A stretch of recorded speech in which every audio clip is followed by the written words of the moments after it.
Semua orang pasti memiliki suatu hajat atau keinginan yang ingin diraih. Bukan hanya berusaha, berdoa kepada Allah Subhanahu wa Ta'ala juga merupakan salah satu upaya yang dapat dilakukan setiap orang agar memudahkan tercapainya keinginan.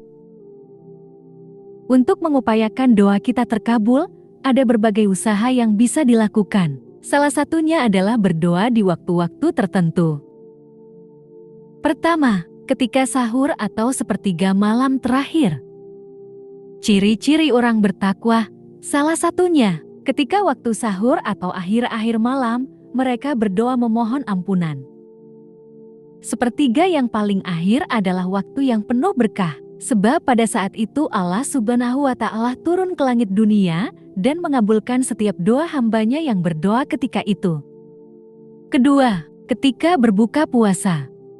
Waktu berbuka puasa adalah waktu yang penuh keberkahan, karena di waktu itu manusia merasakan salah satu kebahagiaan ibadah puasa, yaitu diperbolehkannya makan dan minum setelah seharian menahannya. Sebagaimana disebutkan dalam hadis, orang yang berpuasa memiliki dua kebahagiaan, kebahagiaan ketika berbuka puasa dan kebahagiaan ketika bertemu Robnya kelak. Ketiga, ketika Lailatul Qadar. Lailatul Qadar adalah malam diturunkannya Al-Quran. Malam ini lebih utama dari 1000 bulan, sebagaimana firman Allah Subhanahu wa Ta'ala. Lailatul Qadar lebih baik dari 1000 bulan. Keempat, ketika azan berkumandang. Selain dianjurkan untuk menjawab azan dengan lafal yang sama, saat azan dikumandangkan pun termasuk waktu yang mustajab untuk berdoa. Rasulullah Shallallahu Alaihi Wasallam bersabda, doa tidak tertolak pada dua waktu, atau minimal kecil kemungkinan tertolaknya, yaitu ketika azan berkumandang dan saat perang berkecamuk, ketika kedua kubu saling menyerang. Kelima, di antara azan dan iqamah. Waktu jeda antara azan dan iqamah juga merupakan waktu yang dianjurkan untuk berdoa berdasarkan sabda Rasulullah Shallallahu Alaihi Wasallam. Doa antara azan dan iqamah tidak tertolak. Keenam, ketika sedang sujud dalam sholat. Rasulullah Shallallahu Alaihi Wasallam bersabda, seorang hamba berada paling dekat dengan Rabb-nya ketika ia sedang bersujud, maka perbanyaklah doa ketika itu. Ketujuh, ketika sebelum salam pada sholat wajib. Rasulullah Shallallahu Alaihi Wasallam bersabda, ada yang bertanya, wahai Rasulullah, kapan doa kita didengar oleh Allah? Beliau bersabda, di akhir malam dan di akhir salat wajib.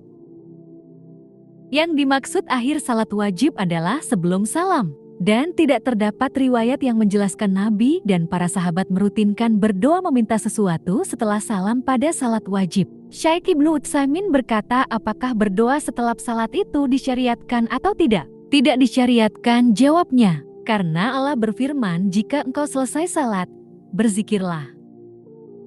Allah berfirman, berzikirlah bukan berdoalah. Maka, setelah salat bukanlah waktu untuk berdoa, melainkan sebelum salam. Kedelapan, di hari Jumat. Rasulullah Shallallahu Alaihi Wasallam menyebutkan hari Jumat, kemudian beliau bersabda, di dalamnya terdapat waktu. Jika seorang muslim berdoa ketika itu, pasti diberikan apa yang ia minta. Lalu beliau mengisyaratkan dengan tangannya tentang sebentarnya waktu tersebut. Kesembilan, ketika turun hujan. Hujan adalah nikmat Allah Subhanahu wa Ta'ala. Oleh karena itu, kita tidak boleh mencelanya. Sebagian orang merasa jengkel dengan turunnya hujan, padahal yang menurunkan hujan tidak lain adalah Allah Subhanahu wa Ta'ala. Daripada tenggelam dalam rasa jengkel, lebih baik kita memanfaatkan waktu hujan untuk berdoa, memohon apa yang diinginkan kepada Allah. Doa tidak tertolak pada dua waktu, yaitu ketika azan berkumandang dan ketika hujan turun. Kesepuluh, ketika kondisi hati lagi tenang. Selain waktu-waktu tertentu seperti disebutkan sebelumnya, sebenarnya kapanpun kita berdoa bisa dikabulkan oleh Allah Subhanahu wa Ta'ala. Yang harus sering dilakukan adalah ketika hati kita benar-benar tenang, yakin, dan pasrah hanya ada Allah dalam hati dan pikiran kita. Saat-saat itulah doa kita dikabulkan oleh Allah Subhanahu wa Ta'ala. Dan apabila hamba-hambaku bertanya kepadamu tentang aku, maka jawablah bahwasanya aku adalah dekat, aku mengabulkan permohonan orang yang berdoa apabila ia memohon kepadaku, maka hendaklah mereka itu memenuhi segala perintahku dan hendaklah mereka beriman kepadaku, agar mereka selalu berada dalam kebenaran.